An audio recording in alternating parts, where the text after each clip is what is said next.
Isso aí, galera. A gente vai começar.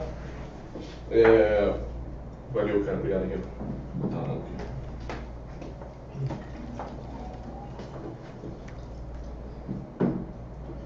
Então, vou falar rapidinho só do projeto aqui. Esse aqui, na verdade, é o primeiro debate que a academia está promovendo. A ideia da academia é ser um grupo de desenvolvedores, de galera de negócio, de criação, para discutir assuntos de tecnologia, assuntos que a gente está usando muito, usa no dia a dia, e problemas que a gente tem dificuldade de encontrar material e encontrar coisas que possam ajudar. A gente está com essa iniciativa, começou com essa iniciativa em janeiro. A gente fez uma oficina, a primeira oficina foi sobre a AWS. Agora a gente vai falar de semântica, mês que vem vai ter uma outra oficina sobre semântica também. O Pantoja lá da Globo.com vai montar uma coisa para a gente fazer um hands-on. E hoje o que a gente vai fazer aqui é uma conversa. Eu vou apresentar rapidamente quem está com a gente aqui, quem está por trás das câmeras ali também, que vai ajudar na conversa.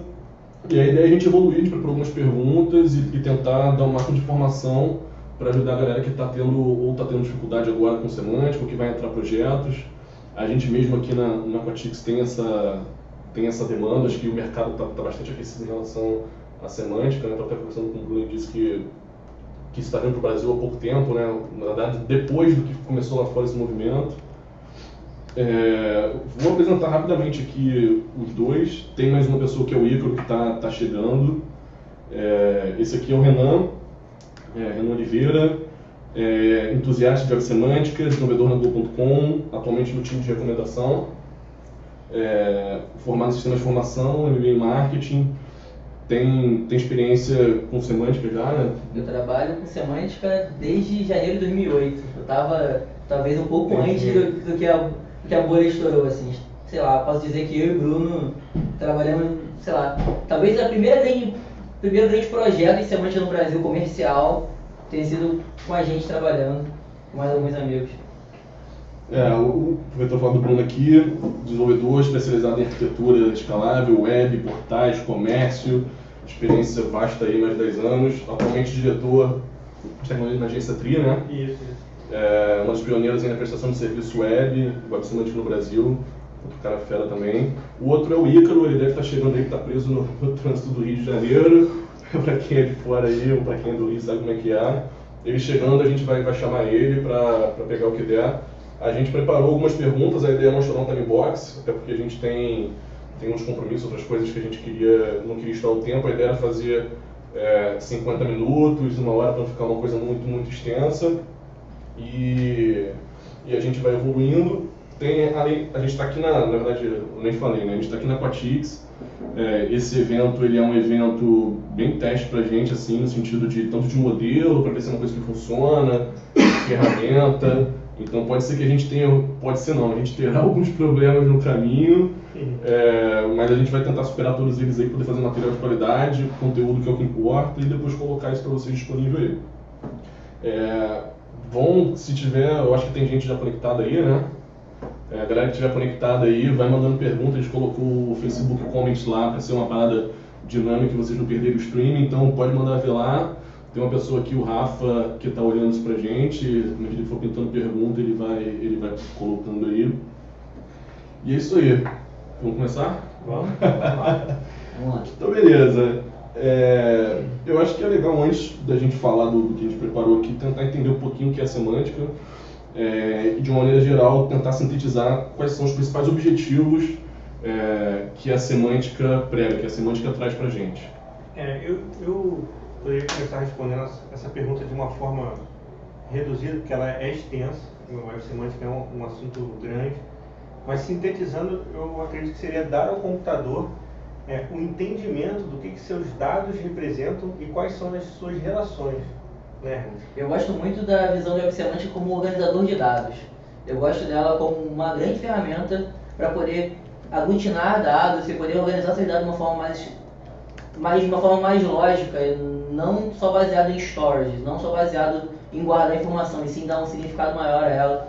Eu concordo com o Bruno que um grande benefício dela é organizar e distribuir a informação.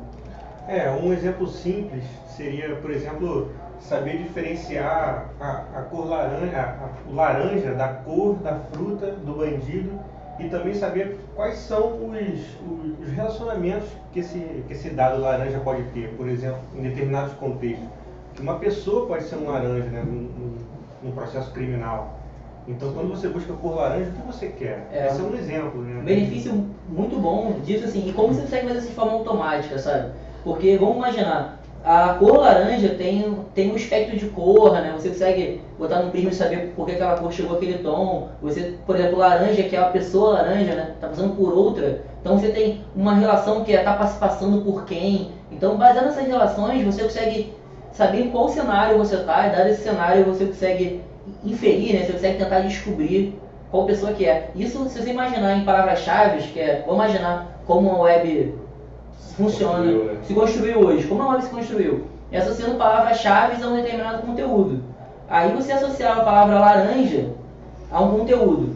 Aí vamos imaginar que você tentava fazer um jeito mais simples. Eu quero diferenciar laranja cor do laranja pessoa, né? Do laranja. Aí você dizia que a tag era laranja cor e laranja pessoa. Para o computador isso não era nada, era só uma string que difere muito pouco. Então, a web semântica veio para tentar ajudar a categorizar esses dados de uma forma melhor. E se você for voltar no tempo, quando o grande Tim Berners-Lee inventou a web, ele tinha um problema. Ele trabalhava num laboratório onde haviam vários computadores e várias pessoas de países diferentes. E aí ele queria unir tecnologias, criar coisas novas, e para ele criar alguma coisa nova, ele tinha que pegar um computador daqueles, estudar como se usa, para conseguir usar, para conseguir chegar lá dentro, entender como é, e isso com o próximo, para só daí unir tudo e criar alguma coisa nova.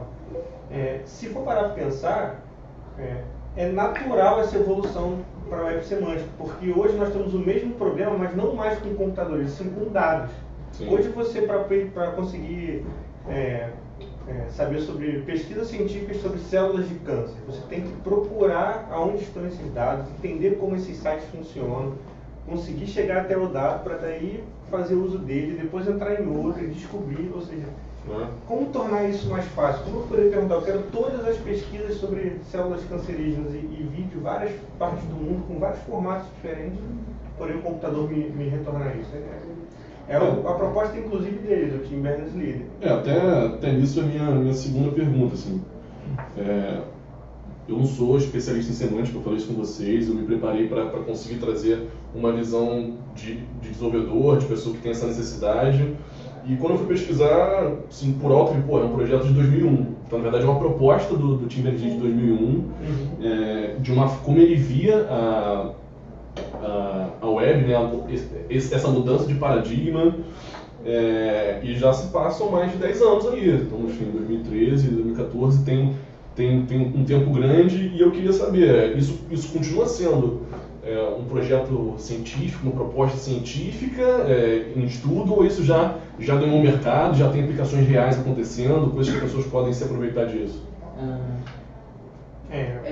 Assim, eu tenho uma visão que a web semântica nasceu da academia, e no Brasil ela começou a sair da academia um pouco mais tarde que no mundo. Então a gente saiu da academia mais ou menos em 2010 para aplicações mais reais, players maiores começando a usar. Posso citar Globo.com, Petrobras, a equipe do Buscapé também usa.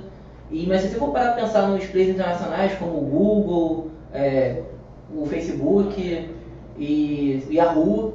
O Yahoo, por exemplo, foi um dos primeiros caras a trabalhar com web semântica no SearchMonkey, que é um projeto de 2003.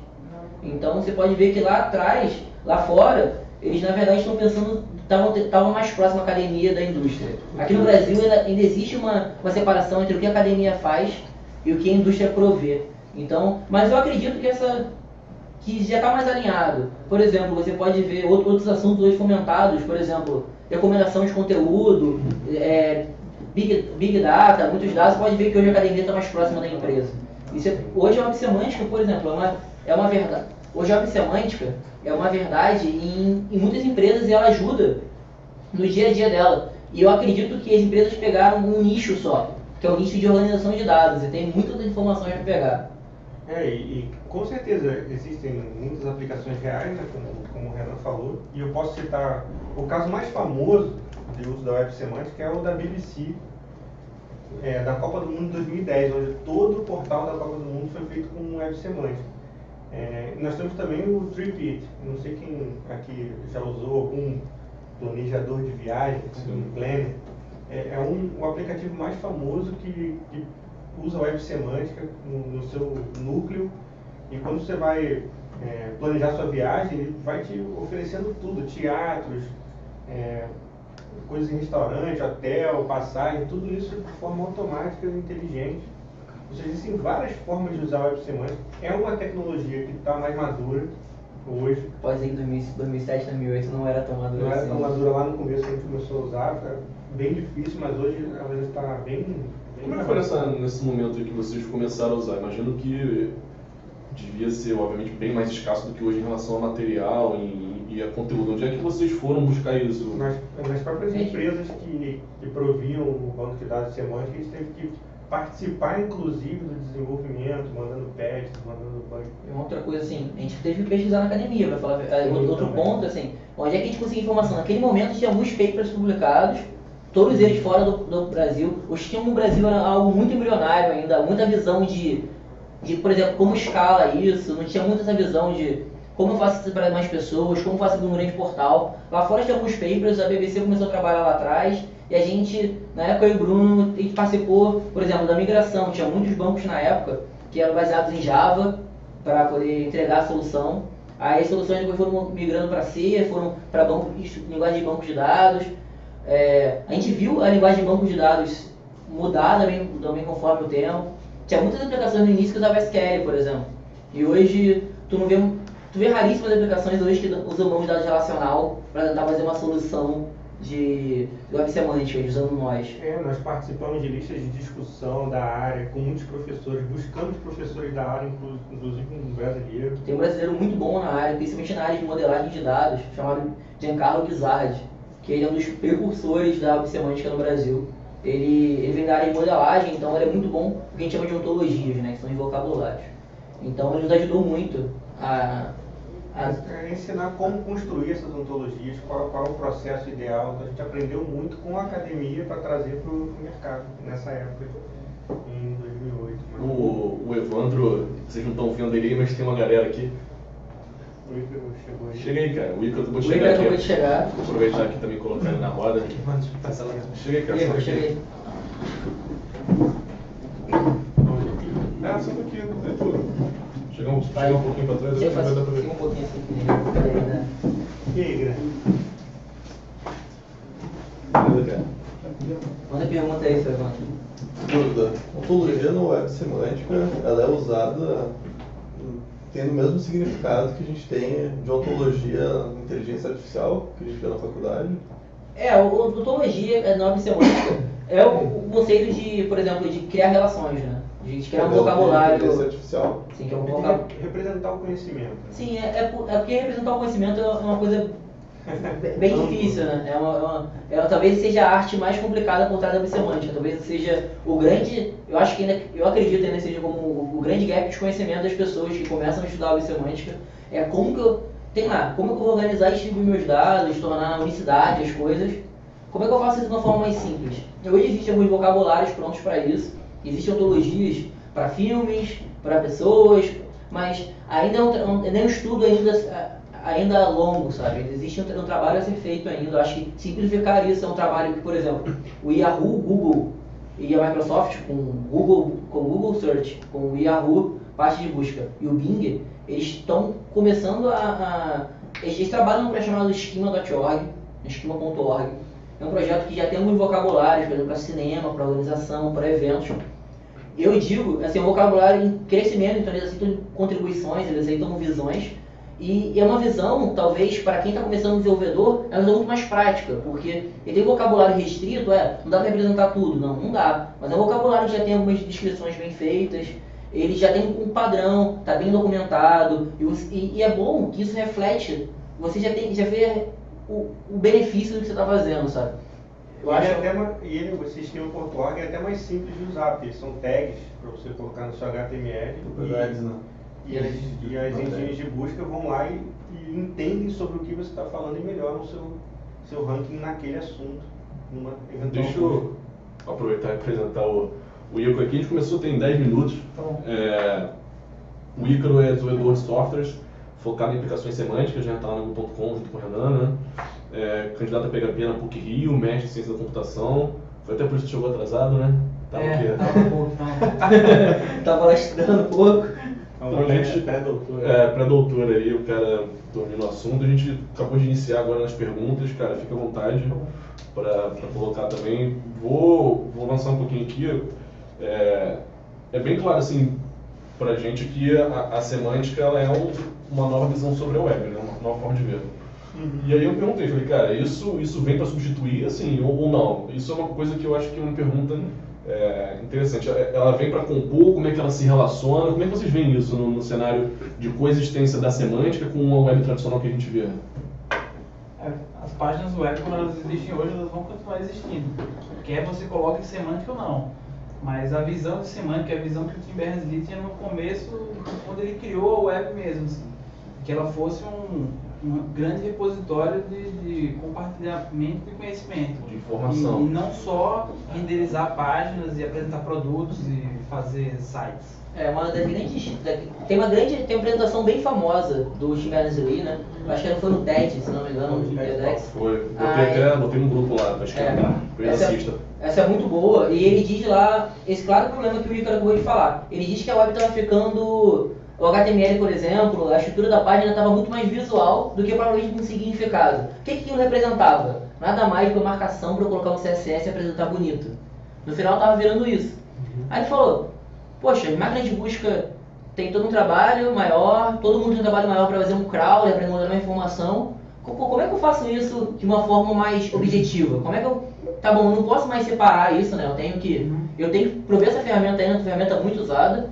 Tá bom, mas como é que eu organizo essa informação que está lá dentro dessas tags? Aí ele encontrou na Websemântica uma boa solução para isso. Ele acredita muito nessa solução. Como eu disse, é uma evolução da web atual. Uma evolução até natural. Isso, natural. Ela não vai acabar com a web, não vai transformar em outra coisa. Certamente ela vai melhorar a web, vai transformar ela em algo melhor de se usar, mais simples. E hoje, continuando esse assunto do Bruno, hoje é um benefício você usar a websemântica. Às vezes eu já fui para ela perguntar e me falo, o que eu ganho usando a websemântica? Né? É uma pergunta muito recorrente, né? Poxa, eu vou ter um trabalho maior hoje, eu vou ter um custo para implementar isso um pouco maior, eu vou ter um tempo de desenvolvimento maior. No final, o que eu ganho com isso?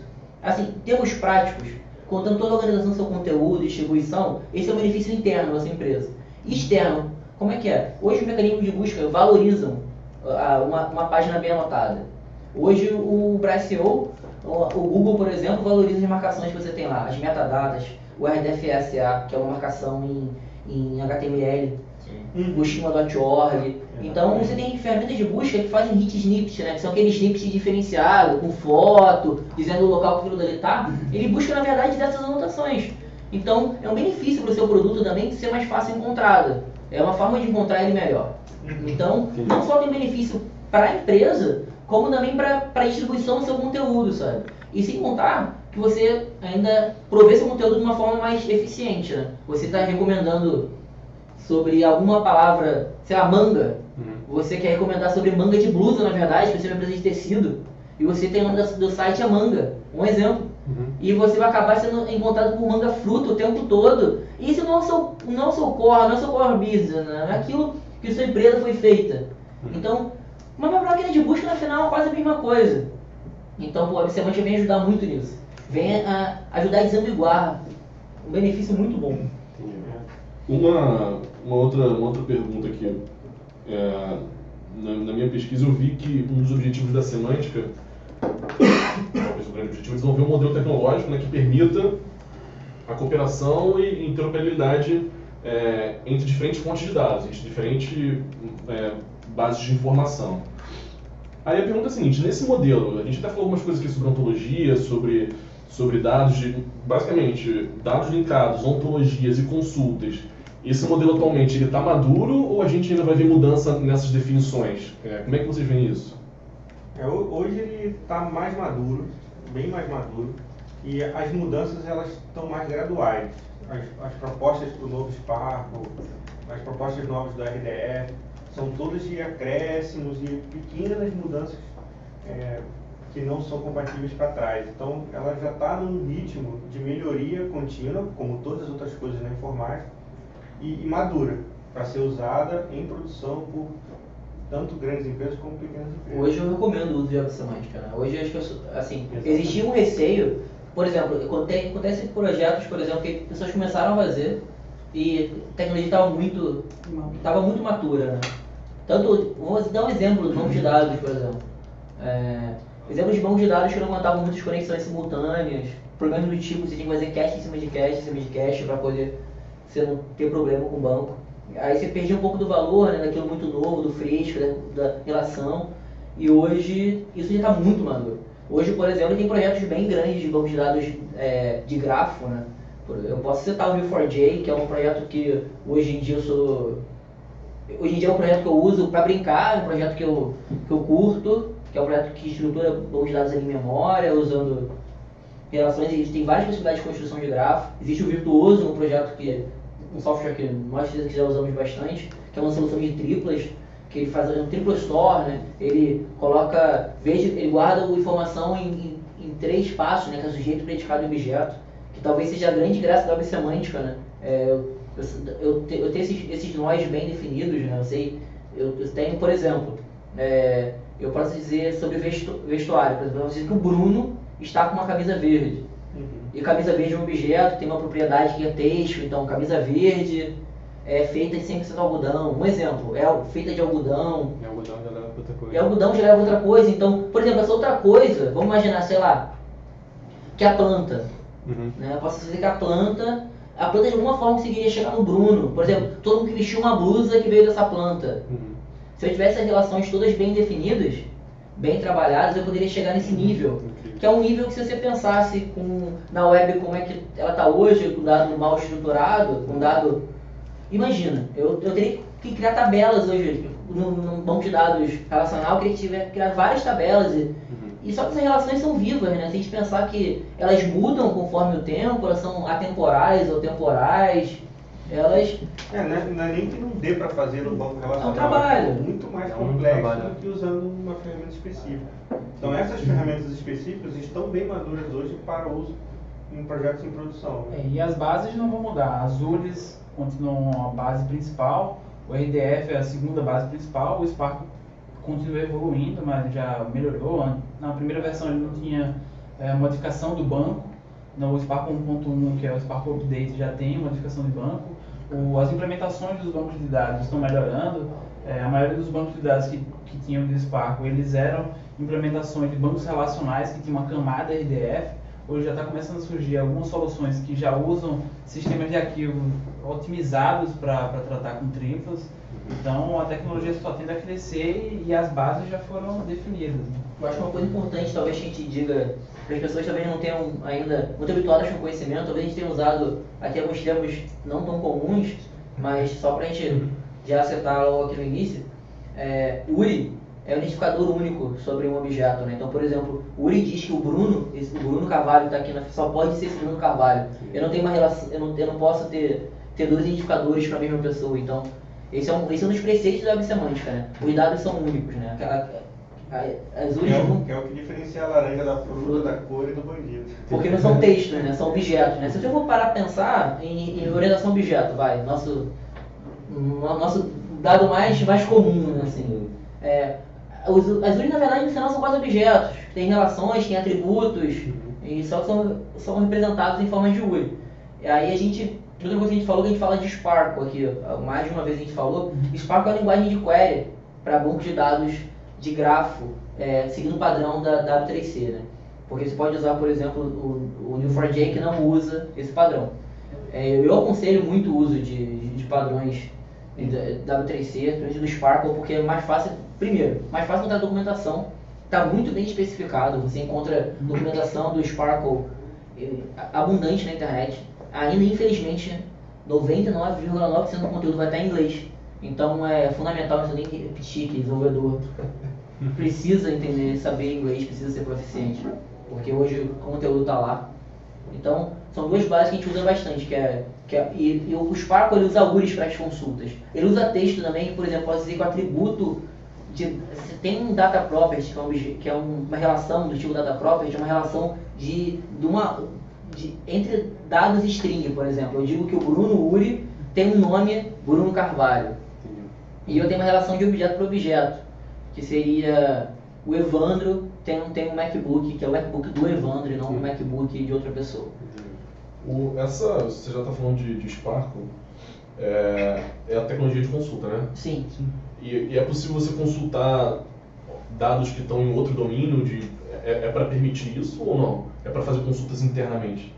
No seu domínio de informação? Você pode ter os dois cenários, né? Você pode ter um cenário Enterprise, que é uma solução tua fechada, em só os teus dados, mas você também tem ferramentas para fazer o que eles chamam de sponging, que é você buscar dados em outros bancos e fazer consulta federada assim, de uma forma transparente.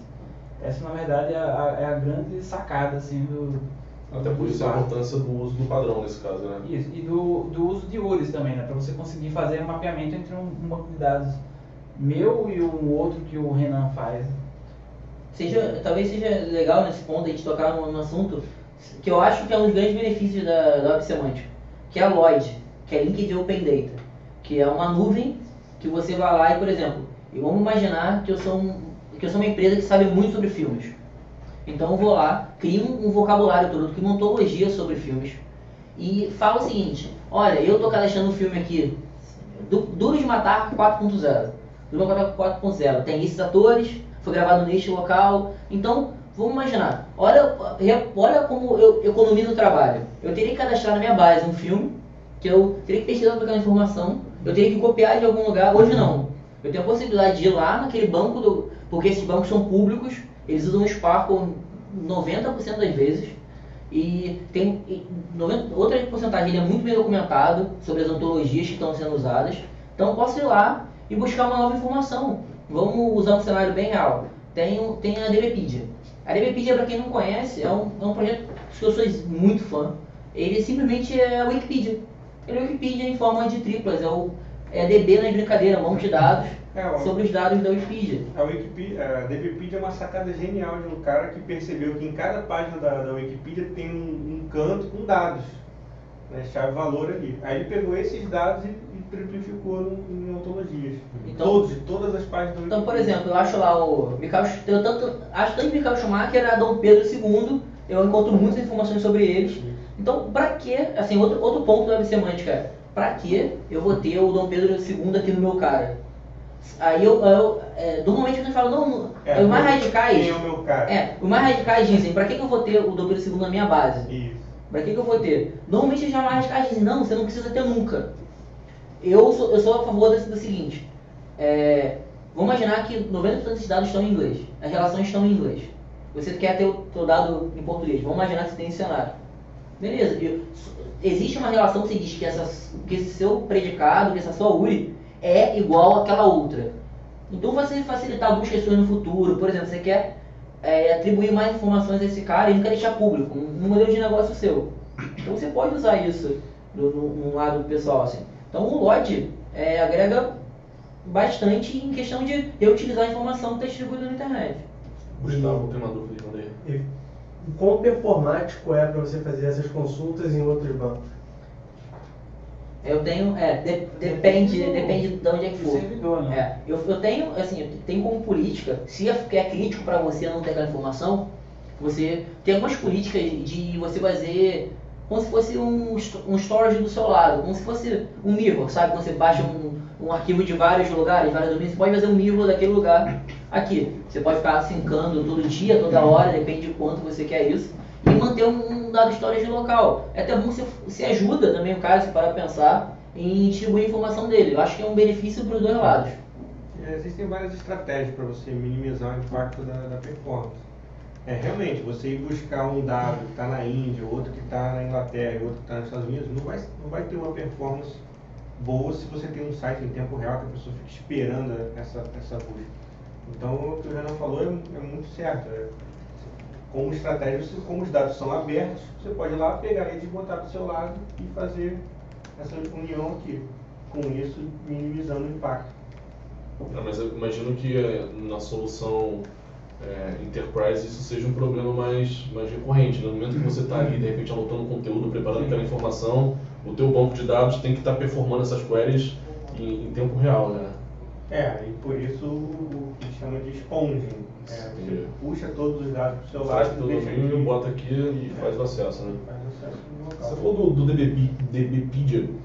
eu acho .org. .org, né? Acho que é legal ressaltar porque o projeto, a gente consegue fazer queries lá em cima dele para brincar, então é uma boa forma de começar.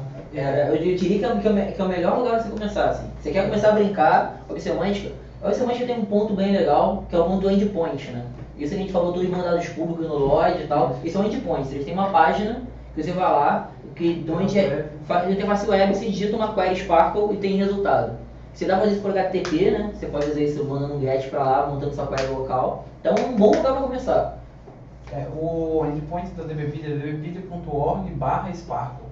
Nesse /Sparkle você tem interface web para fazer consultas no banco de dados deles.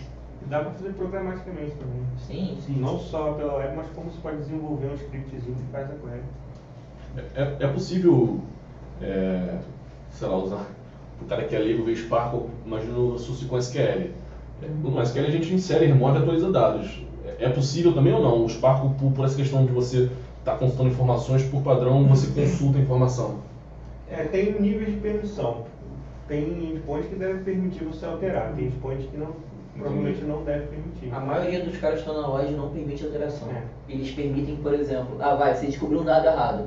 Normalmente tem um fórum, tem uma lista de discussão, você manda essa informação pra lá, um wiki. Normalmente, como é filosofia open source, então normalmente é bem rápido essa solicitação é aprovada. Por exemplo, a DBpedia é um projeto open source que demanda desenvolvedores, por exemplo. Eles têm sempre algo novo para ser usado e eles são muito solícitos a te explicar sobre o tema, explicar sobre como você pode ajudar. E tem a lista em português da DBpedia, é legal. Quem quer ajudar o Brasil a ter a Wikipedia, os dados da Wikipedia em português mega estruturados, tem lá o Pablo, que é um cara que toca esse projeto, um cara muito sério, que toca o projeto de uma forma muito boa. Vocês podiam, acho que acabou de falar também, eu acho importante essa questão, porque para mim o que eu tenho mais dificuldade é realmente a questão das ontologias e vocabulários. Eu não sei nem se isso é a parte mais difícil, que as pessoas têm mais dificuldade, eu queria ter falar sobre isso. Mas eu queria que se vocês pudessem definir isso pra gente, assim, o que é vocabulário, ontologia, os objetivos, como a gente usa isso. Basicamente, a ontologia é a representação de algum domínio. Então, se você tem um domínio de esporte, você vai descrever as relações que existem ali naquele domínio de esporte. Vocabulário é um nome que é usado intercambiavelmente com ontologia, mas ele tem um significado mais de ser um vocabulário aberto, assim, que não define muitas restrições de domínio. Por exemplo, tem o vocabulário FOF, que é o Friend of a Friend, que ele define relações de amizade, descrição de uma empresa, se você é relacionado socialmente com outra pessoa, mas ele não define muitas restrições no domínio, ele só define basicamente os predicados que você usa para descrever relações sociais.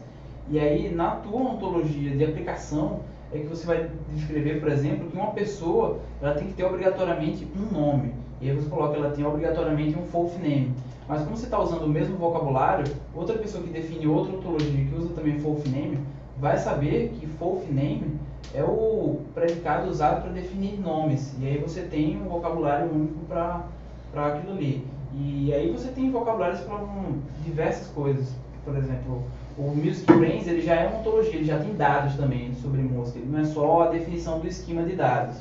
Você tem o SciOc, que é para a definição de comunidades online, blogs, wikis. Você tem a própria DBpedia, que também tem um esquema que é importado da Wikipedia. Então, a definição de ontologia e vocabulário é uma linha meio tênue. Eu acho que vivem juntas, assim. E uma coisa legal sobre ontologias é que tem forma de escrever, né? Assim, eu acho que é um tema um pouco polêmico, assim, é um tema... Porque a forma de escrever uma ontologia define quão profundo você quer ser nela, né? O quanto você quer representar. A gente pode chegar a níveis, por exemplo, não computacionais. A níveis que o computador, para definir uma relação dessa, demandaria... Talvez alguns não conseguiriam nem processar, alguns demorariam muito tempo. Então, por exemplo, existem dois padrõezinhos de escrita, acho que mais populares, né? O OWL, que é o Ontology Web Language, né? Assim, só que na verdade é uma piadinha para ficar OWL. E tem o RDFA, que é o RDF, na verdade, que é uma forma de, talvez mais rasa, uma abstração mais simples em cima do OWL, por exemplo. O OWL pode dizer que é uma evolução do RDF, mas as duas são usadas até juntas, algumas vezes. Por exemplo, o OWL define o que é uma classe. Por exemplo, o RDF define o que é um tipo, né? O que é você ser uma instância de uma classe. Então, as duas convivem juntas, sabe? Então, e lembrando assim, que o Web Semântica é muito paralelo à construção de organização objeto. Esse é um passo que as pessoas acham, que escutam a Web Semântica, acham que é um paradigma totalmente diferente. Talvez até o Ícaro gosta muito de falar sobre esse tema, que tipo, na verdade, a organização objeto nasceu de redes semânticas, né? E para quem nunca viu, né, a ontologia ela acaba sendo materializada como um esquema num banco, né, como se fossem tabelas, mas não são tabelas.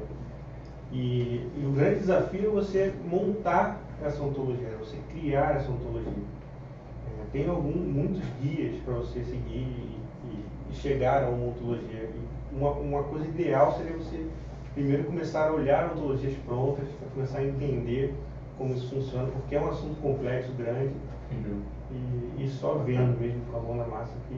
Até você conseguir propriamente definir modelar uma ontologia sua, de sua necessidade, isso leva um tempo, demanda provavelmente quebrar muita cabeça. Né? Eu diria assim que tome a decisão de definir uma ontologia própria assim, com bastante cuidado. Exatamente. Porque provavelmente alguém já quebrou a cabeça mais que você naquilo ali. É a política do reuso, sabe? Alguém provavelmente é especializado naquele negócio em, vamos imaginar, a gente é desenvolvedor, a gente pega, por exemplo, um desafio de fazer uma imobiliária, que é fazer uma ontologia sobre casas, de arquitetura das casas, engenharia. Provavelmente a galera da engenharia civil, o pessoal da arquitetura, o pessoal de urbanismo. Ou o pessoal de imobiliário de outro país. O pessoal de imobiliário de outros lugares, provavelmente já deve ter estudado esse problema. Então, o uso o Web Semântica tem bastante política de reuso, sabe?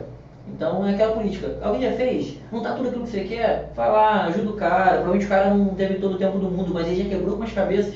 Quebrou algumas coisas que você não precisa mais quebrar. Não tentar enxergar a roda, assim, sabe? É uma boa decisão. Tem uma dúvida mais prática, assim.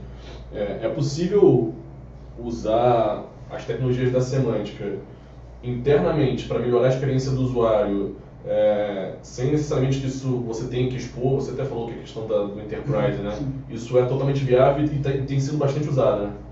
Na Globo a gente usa isso, a gente não expõe os dados, né? Dessa maneira estruturada, né? Não. Mas a gente usa a ontologia que a gente tem estruturada, a ontologia de conteúdo, de pessoas, lugares, organizações, para fazer distribuição do conteúdo, e você tem matérias relacionadas, páginas de agregação, né, de tudo sobre um atleta específico, tudo sobre um político específico, tudo sobre um famoso específico. Essas páginas são criadas automaticamente a partir do CMS, que é semântico, onde o jornalista ele consegue dizer que aquela matéria se trata do Romário. E aí aquilo ali já é alimentando uma página automática de tudo sobre o Romário, que tem todos os links para todas as matérias do Romário. Então, ele é usado internamente, mas você tem um ganho externo que não fica o RDF lá visível, né, no caso. Um outro case que o professor apresentou quando conversava com a gente foi o da Petrobras, por exemplo. Ela tem uma iniciativa grande de construir ontologia sobre petróleo. Por quê? Porque ela é detentora de várias empresas e faz interface com várias outras empresas, e cada uma fala um vocabulário diferente. Para cada uma delas, petróleo tem um significado diferente. Sério. Então, se me engano, mais isso não é aberto. Diferente. Isso não é aberto. Mais sem significado diferente petróleo. Por exemplo, para o cara que extrai petróleo é aquele cara que está tirando lá de fundo. Tem lá da terra. Para o cara que é da BR distribuidora, para ele, na verdade, é aquela gasolina que sai. Sabe? Então, existe a definição. Uma analogia. Tipo, ele chamava assim. Um outro cara que eu acho que tem uso muito prático é a galera de comércio, cara. Assim, imagina como é que eu apresento a melhor propaganda para aquele cara. Como é que eu apresento a melhor propaganda para esse conteúdo? Se esse conteúdo não está bem definido, bem estruturado, como é que eu vou apresentar? Então é um benefício muito grande para a galera que vende propaganda. Eles usam a tecnologia para poder organizar a informação deles e também aproveitam o que estão nas páginas, sabe? Isso é um Não benefício. precisa abrir isso para fora. Se você é uma empresa, você pode manter isso fechado, como a Petrobras faz, como a Globo faz, como a agência Tradeway faz, e fazer o uso dela, ter o seu benefício, ver retorno sobre o seu investimento, com certeza você vai ver. Porque você está tornando tudo mais inteligente, tudo mais simples. Isso pode ou não ser um passo intermediário entre Diminui o desperdício. É um passo intermediário para você ou abrir o seu modelo, se quiser. ou abrir os seus dados. Se for o E caso. assim, integração de dados é um grande case assim, de semântica. O RDF, por ser um modelo de dados assim, muito flexível e de alto nível, que não tem tantas restrições como o modelo relacional, ele é muito usado para você fazer o mapeamento de bancos que estão em diferentes modelos e tem diferentes esquemas. Então, tem vários cases grandes, assim, de empresas grandes. Inclusive, eu fui no evento ano passado que a Oracle falou que o maior case dela em RDF não é Web Semantic mesmo, é a integração de bancos de dados heterogêneos. Que utiliza essa... Que utiliza RDF para fazer a cola entre esses bancos. Eu tinha até uma pergunta sobre essa questão do banco de dados também, eu acho que é muito pertinente. Assim, eu acho que pra gente que faz web, 90 e tantos % dos dados estão em bancos relacionais. Obviamente, mais recentemente, o banco não relacional ganhou força, mas também armazenando essa informação de uma estrutura, obviamente, imagino diferente do como o banco semântico persiste esses dados. E existe alguma maneira, ou existe uma melhor maneira de se extrair essa informação? É realmente se extraindo a informação do banco de dados relacional, colocando uma aplicação intermediária, copiando os dados e replicando na segunda estrutura? Onde é que esse dado semântico fica armazenado? É um banco de dados próprio, com uma outra estrutura? Como é que funciona essa tradução do modelo relacional em termos de dados mesmo, dos bancos de dados, MySQL, Oracle, PostgreSQL, para uma estrutura semântica? Dado que você já tem alguma estrutura. Exatamente, eu tenho lá, eu sou o tenho meu dado modelado em estrutura relacional no MySQL. Como é que eu faço essa transição para o modelo semântico? Eu preciso importar tudo isso para dentro de uma base? Como é que funciona isso? Não precisa, mas você vai precisar ter uma estratégia de ligar uma coisa a outra. Você vai construir a sua ontologia primeiro, né, que tem a ver com aquele domínio que está naquele banco de dados. Sim. No caso, sei lá, matérias jornalísticas, vai construir esse modelo e aí você vai começar a ligar, nessa matéria aqui tem o Romário. O Romário está aqui, uma pessoa, e você vai ligando as coisas. Né? Você cria URIs para as matérias e liga com os dados de ontologia. Isso é uma estratégia, tem muitas outras. Tem estratégia, tem pessoas que migram tudo. Pega tudo daqui, bota aqui e elimina o banco relacional. Tem uma recomendação, assim, talvez. Use os bancos para que eles foram feitos. Exatamente. Sabe? Use o MongoDB para que ele foi feito, use o MySQL para que ele foi feito, use o banco de dados de grafo para que ele foi feito. O dado de grafo foi feito para guardar basicamente, principalmente, relações. E não o seu dado... Por exemplo, eu não guardaria um documento de texto dentro de um banco de dados de grafo para dizer que aquele documento todo de texto é relacionado com uma outra coisa. Eu não faria isso. Ou, por exemplo, transações financeiras para fazer cálculo nele no final. Você não vai usar um banco de triplas para fazer cálculo e nem vai usar um banco de triplas para quando você tem um tipo de dado só, mas você tem 1 bilhão de instâncias. Aí você usaria um banco chave-valor que seria muito mais performático. Se você precisa fazer cálculo de grafo no grafo global, que é dizer qual é o nó que é mais conectado, aí você usa um banco de grafo. Se você precisa de URIs referenciáveis, vai fazer dados ligados, aí você usa o banco de triplas, que é uma especialização de banco de grafos. Se você precisa do ACID, de consistência, atomicidade, todas aquelas questões lá transacionais do SQL, vai para o relacional, porque você garante a consistência do teu cara, mas pode ser que ele não escale tanto quanto um NoSQL. Então, assim, web semântica, banco de dados de grafo e de triplas não é bala de prata. Assim, não vai resolver todos os seus problemas. Ele não é um substitutivo para o MySQL. Ele não é um cara que vai vir para substituir isso. Ele vem para agregar e te dar um valor novo que você não conseguia ter antes. Inclusive, o Virtuoso roda em cima do MySQL dele. E um banco relacional deles. Fala, Romero. Tem uma pergunta. Essa questão da profundidade da semântica, por exemplo, tem um case que eu acho muito legal, que é do Wolfram Alpha. Se você pesquisa, por exemplo, uma bola, Wolfram Alpha, ele te dá o que é uma bola, ele te dá a matemática para se fazer o círculo, ele te dá várias coisas sobre a bola. Eu preciso definir todas elas manualmente ou a semântica consegue aprender e ligar isso sozinha, assim, a relação daquilo com vários outros vocabulários ou sei lá, algo do tipo. Sabendo como é que o Wolfram Alpha foi construído, ele tem uma série de pessoas que são chamadas de curadores de dados. Então são pessoas especializadas mesmo, que são chamadas de engenheiros de conhecimento, que eles ficam lá só imputando aquela base deles, para aquela base deles ser o mais precisa possível. Mas você pode ter estratégias para aprender com os seus dados, fazer mineração de dados na web e popular o banco de dados automaticamente, ou integrar vários bancos num banco só, que você consiga disparar várias inferências e descobrir coisas novas que você não sabia ainda. Então tem esses vários níveis, desde o totalmente manual até o semi-automático e o completamente automático. Eu digo que normalmente as pessoas começam com manual. Assim, se você for dizer assim, por onde normalmente eu começo, né? As pessoas começam primeiro imputando dados de forma manual, aí passa normalmente por um dado que é importado e validado, tipo, pega a informação aqui, alguém vai lá dar um ok, aí o próximo passo é você começar a trazer esses dados e confiando. Mas assim, um dado legal, talvez seja o ponto, é que com isso a gente permite querer lá no início, né, que é inferir coisas, né? Então essas relações de uma bola, um círculo, e a relação do traço com isso, da esfera, pode vir isso tudo de forma de inferência, talvez não esteja nem relacionado àquele objeto em si, mas assim é outro que relacionam a ele, né? Basicamente, para unir coisas na web semântica, não necessariamente você precisa ter a relação específica. Aqui liga aqui. Você pode ter várias ligações e chegar até lá. Eu tenho uma pergunta exatamente sobre essa questão da inferência, assim. Que obviamente a semântica veio para expor os dados para os computadores, né? E tirar informação, extrair informação em cima disso. Então eu queria saber, existe alguma relação direta da semântica com inteligência artificial, aprendizagem de máquina, toda a parte de recomendação, existe essa relação, ou seja, a semântica vem para auxiliar? Como é que é essa relação entre essas disciplinas?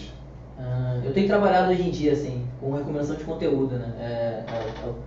É o time que eu trabalho hoje. A gente trabalha com recomendação baseada em machine learning, né? Aprendizado de máquina.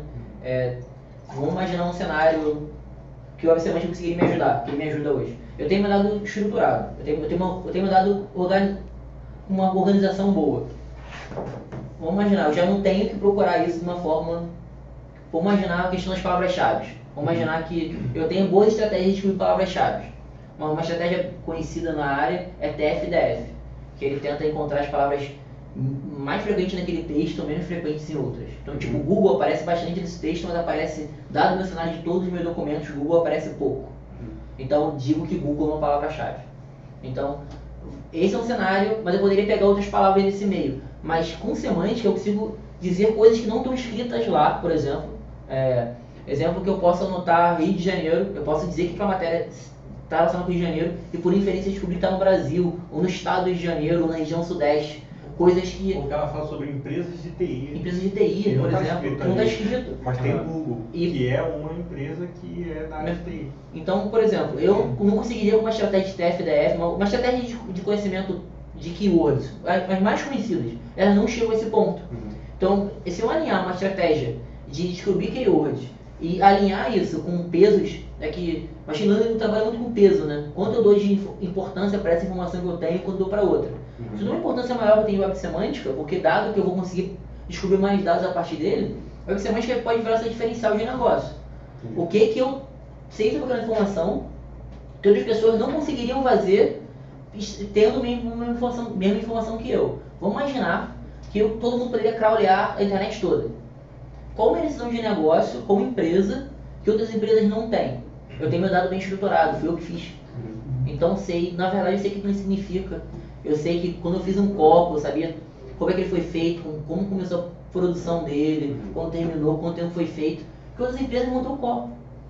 Elas podem ver, mas elas não vão saber toda a informação sobre ela, sabe?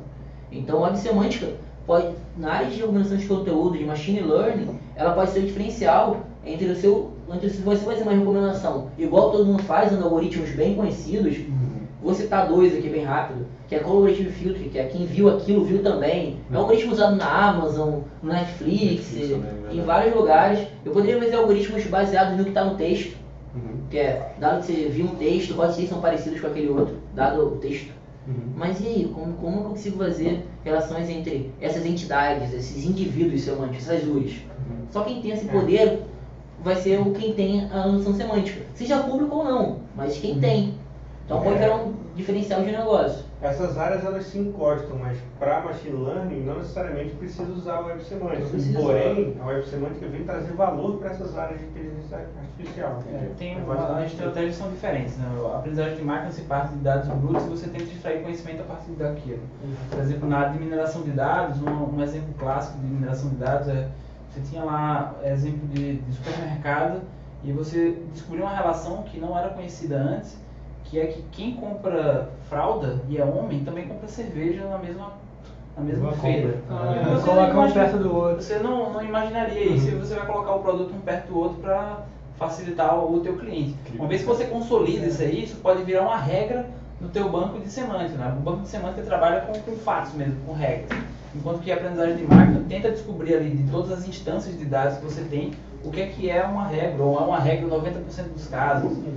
E aí você consegue construir o conhecimento bottom-up com a aprendizagem de máquina. Enquanto na parte de IA simbólica, como a gente chama, na semântica, você está fazendo aquela coisa hard, assim, você está dizendo quem compra fralda, compra também cerveja 100% das vezes. E aí você está criando conhecimento que é top-down. Então são duas linhas, assim, e o bom é que normalmente quem estuda um, normalmente estuda o outro. É uma área de pesquisa bem próxima.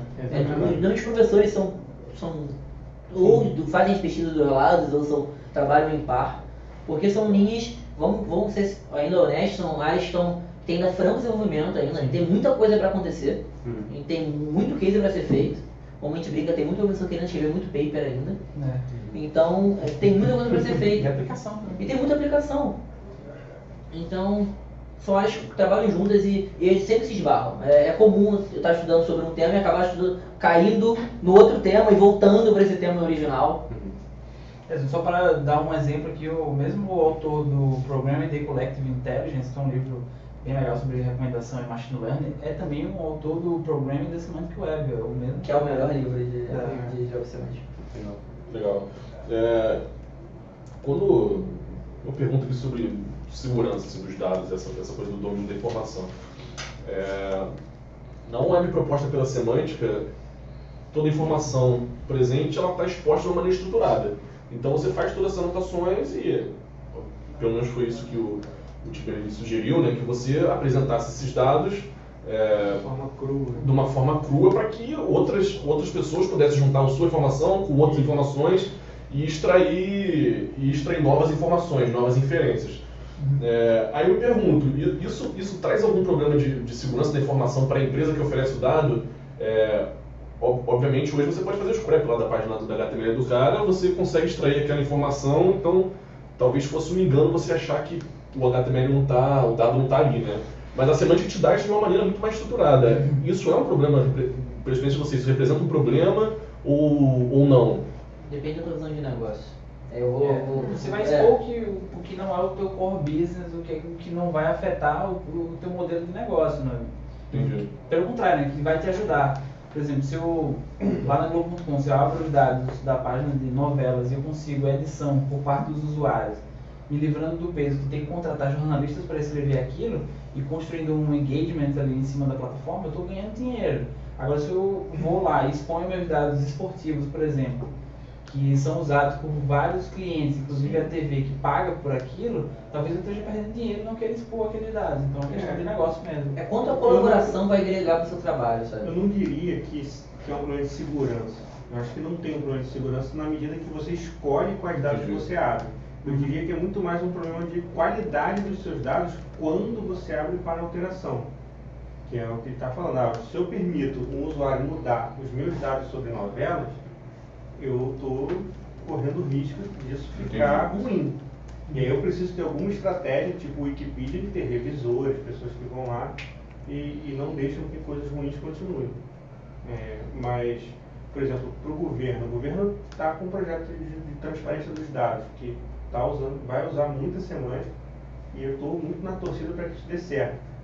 E é um exemplo claro, assim, segurança dos dados do governo. Tem que ser transparente, tem que estar lá, o dado cru. Talvez tem um problema de segurança nesse caso, se algum outro país começar a ver tudo. Por isso que não tem no nosso militares, país, por exemplo, ou É. fiscais. Tinha Aí, um governo americano que estava trabalhando na parte de semântica com os dados governamentais. Tem. O Brasil assinou um acordo internacional, que é o chamado Marco Civil da Informação, que a informação pública ela tem que ser disponibilizada para o cidadão de forma fácil.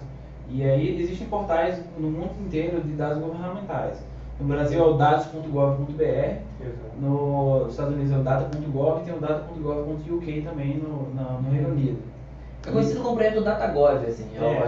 É uma coisa mundial, né? Tem acordos isso internacionais. talvez possa representar algum risco, não sei, mas é muito sutil. Vamos imaginar, vamos imaginar os benefícios, né? Sem esses dados abertos como dado do governo. Mas imagina, vamos dar um cenário real. Todo ônibus do Rio de Janeiro tem GPS. Se eu tivesse essa informação, eu poderia saber que horas tem que sair de casa para poder pegar o ônibus. Poderia saber, ele tá virando a esquina, vou sair agora de casa para eu pegar ele lá. Imagina como isso é útil para o cidadão. E o governo não precisaria mais dessa aplicação, porque eu tenho certeza que esse dado disponível, as pessoas iriam usar. Então, e esse dado, assim, levando o lado do DataGov, assim, eu estou pagando por esse dado, sabe? Estou pagando para que negócio está lá. Então, nada mais justo do que meu imposto pago trazer para mim algum benefício, né? Tem a questão da transparência, né, da cidadania mesmo, de você saber onde é que são aplicados os gastos. E o governo tem que disponibilizar isso. Já existe o portal da transparência, etc. Mas a questão que a semântica agrega é que você dá um formato que é fácil para um desenvolvedor fazer mashups ou para um jornalista descobrir informações ou tendências novas. A criminalidade subiu. Eu consigo acompanhar os dados governamentais abertos para descobrir isso. Um outro exemplo de um valor que eu acho sensacional é de fiscalização mesmo por parte do povo. Por exemplo, eu tenho dados de cada estado sobre obras de, sei lá, construção de pontes de até 10 metros. Só que esses dados, em cada estado, é estruturado de uma forma. Com semântica, eu vou poder cruzar esses dados. Eu vou poder saber que no Piauí, Roraima, sei lá onde, está custando tanto. E aqui no Sudeste está custando outro tanto. Por que está essa discrepância? E aí questionar o governo. Poxa, a aplicação dos recursos que a gente muito suadamente dá, está indo mal. Ou está indo bem, parabéns. Enfim, a fiscalização do povo é muito bom. Eu tenho uma outra pergunta que eu vi que o website está sendo empregado em diferentes indústrias, em diferentes setores. Eu levantei aqui saúde, vi muita gente usando o governo, a gente vai ressaltar aqui, mercado de energia, se falar do case aí da Petrobras, né? Mercado financeiro, mercado de comunicação, os grandes portais. É possível destacar alguma desses segmentos se destaca na área como sendo um carro-chefe que está trazendo inovação, ou de uma maneira geral todo mundo está se comportando da mesma maneira? Eu vejo que nasceu muito da área de saúde, né? Não sei se vocês concordam comigo, mas a área de saúde usou bastante. Assim, estou dizendo no início. Tem uma base de dados enorme de drogas, As bulas, né? As bulas, na verdade, no final são um bom vocabulário ali. Trazer isso para uma estruturada é bem definido, né? Uma regra bem clara. Classificação de seres vivos também, né? É uma coisa que vem há muito tempo. Então, as bases de dados biométricas, elas são as maiores. Projeto de genoma. Os biométricos são os maiores e, se eu não me engano, no LOD, ela chegou a ser uma época a maioria, não sei se hoje ainda continua a ser, mas no início do LOD, eu posso dizer, numa região boa, talvez 40% dos que estavam presentes no LOD eram dados biomédicos, né? Dados da área de saúde. Mas hoje está muito disperso. Muito variado, né? Tem muitos players grandes de mídia que usam. Eu posso dizer New York Times, BBC, o Globo. Então, a gente pega os 3 maiores geradores de conteúdo do mundo, talvez entre os maiores geradores de conteúdo do mundo, usam. Então, todos eles têm soluções de página de tópico, que é a solução que o Icaro falou, de dada a anotação de alguma coisa, essa página automaticamente cria. Esses 3 players usam. Tem vocabulários, alguns públicos, alguns internos, por exemplo, a BBC usa de forma pública para alguns projetos. O New York Times já teve e já tirou. Já teve durante um tempo, mas depois decidiu que a decisão estratégica não era melhor. Aí algum dado hoje em dia tem, mas já não é mais tão fomentado. O Globo.com usa de uma forma mais fechada. Com isso todas elas devolvem para a área melhorias, inovações, questionamentos que levam a área para frente. Eu acho que esse é o carro-chefe, né? Mas tem muito ponto de dado geográfico também. A área do Petrobras se aproveitou muito disso, né? A Petro, que é uma empresa na área de pesquisa muito boa, tem uma área de pesquisa muito boa ainda sobre a semântica e sobre outros dados, é fantástico o estudo deles. Eles melhoraram muito alguns bancos nessa área. Cara, legal, assim, a gente não queria estender muito a conversa, né? Até porque é um assunto extenso, se a gente for entrar em detalhe de cada coisa dessa, a gente vai varar... Você quer falar ou não? Não. Ah, fala aí. Deixa eu só, antes de assim, a gente caminhar pro final, só talvez dar uns poucos exemplos de onde você pode ver a web semântica, né? Onde é que eu vejo isso acontecer? Você pode acessar na Globo.com, tanto o G1, que é o portal de notícias do Globo Esporte, você vê informação em boxes, então aqueles boxes são fomentados a partir disso. Você pode acessar o Google e fazer uma pesquisa por uma personalidade. Você pode ver que agora o Google botou uma caixinha da direita ali, que tem o cara, a pessoa, uma breve introdução sobre ele, pessoas relacionadas. Por exemplo, Romário. Se pesquisar por Romário, vai ter lá, vai ter um resultado. Do futebol, político, né? Só uma dúvida dessa questão do Google. Para você conseguir estruturar teu dado é o RDFA, que vocês falaram isso? Ou RDFA ou o esquema.org. Por exemplo, quando você pesquisa uma loja da Best Buy, ele já tem a geolocalização, já tem os horários de abertura e fechamento de cada dia. Isso é porque a Best Buy é um case grande de um cara que colocou o RDFA no HTML. Então ele expõe no HTML informações de ontologias como Good Relations, que é uma ontologia de produtos. E aí esse cara consegue, o Google, né, consegue ler no resultado de busca aquela informação e fazer um display melhor da página. Isso acontece também para quem faz a anotação do esquema.org. Então se você cria um evento ou a sua página se trata de um lugar, de uma organização específica, se você coloca esses metadados semânticos, o teu resultado de busca no Google para a tua página vai ser mais atrativo. E se duvidar, até responder perguntas como a loja da Best Buy está aberta hoje? Simplesmente o Google responde sim, não.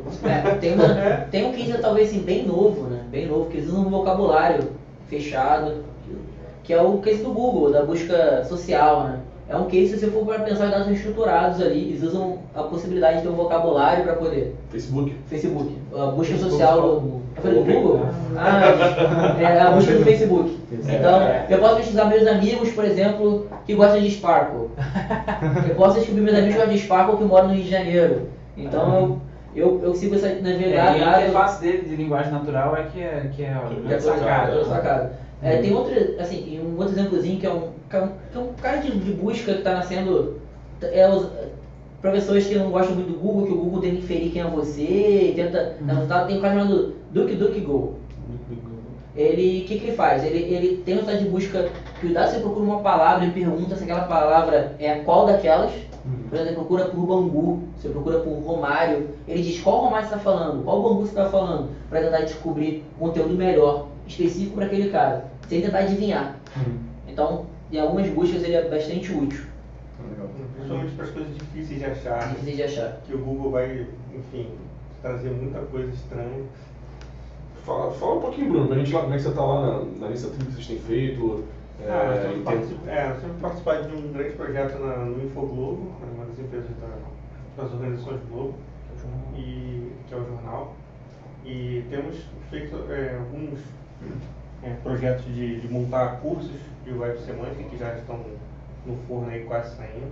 Muito bons também para a galera que quiser aprender, hands-on mesmo. E enfim, estamos aí com muitos projetos e objetivos com web semântica. Nós somos um dos pioneiros no Brasil a prestar serviço com esse tipo de tecnologia. E vocês lá? Falando rapidamente, qual time você está especificamente lá? Eu estou no time de semântica, né, já há 1 ano e meio, e a solução atual que a gente está fazendo lá é sair de uma plataforma que era uma biblioteca Django, que tinha que ser instalada nos aplicativos dos produtos. A gente está fazendo agora uma API hipermídia RESTful para servir semântica, né? Então todos os serviços de semântica viriam através dessa API REST. Legal, vocês querem falar aí onde a galera pode encontrar vocês para tirar dúvidas, se vocês preferem?